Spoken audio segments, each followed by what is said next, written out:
Kamay. May. Unsa man to? Uy, shh. Tigil. Amin na. Uli kita eh. Kanina pa kaya ako dyan.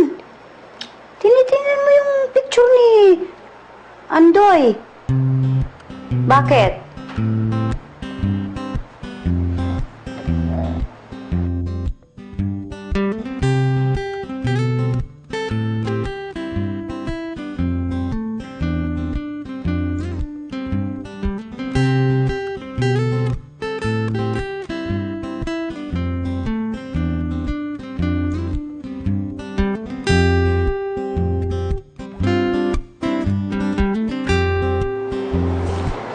Kumusta naman si Boy Abs?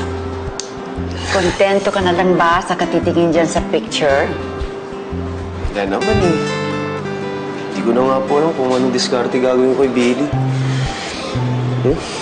Sabi ko na naman yung feelings ko sa kanya. Wala. Totoo po ba talaga yung magic dun sa puno? Asa ka dyan sa puno? Abay, kailangan kumilos ka din. Ano ka ba naman? Naku, gamay. Parang alam ko na yan.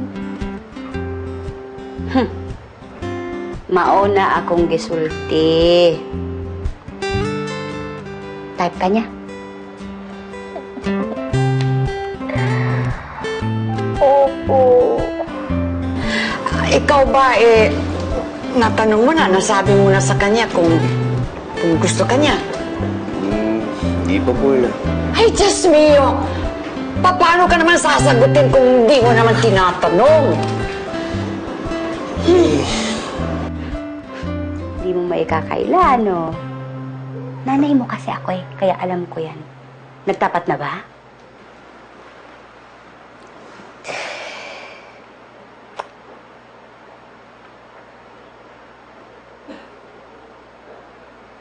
Yun nga po yung problema ko, May. Kasi ngayon lang naman itong mangyayari sa akin. Ano bang gagawin ko? Wala. Hindi po kaya napipilitan na lang siya? Baka busted naman talaga ako sa kanya eh. Si Ethan naman talaga gusto niya. Ay, nako, nega mo. Siguro kaya hindi ka niya sinasagot, maaaring nag-iisip pa. Hindi mo pa sinasagot. Why, syempre hindi. Hindi naman ako sigurado eh. Nablangko ako, hindi ko nga alam yung sasabihin ko eh. Kamay. Isang tanong lang ang kailangan mong sagutin. Ano ba yung nararamdaman mo para sa kanya? Ano kaya, ganito na lang. Ano kaya kung yayain mo siyang mag-call? Kokol? Ano po yun lang? Call? Coffee lang? Ay, Diyos mio! Ano ka bang klaseng millennial? Hindi mo alam kung anong ibig sabihin nun. Kaya ka napapag-iwanan eh, sa panliligaw. Tako, sumasakit ang... Kausap kita, sumasakit ang ulo ko. Diyak ka na nga.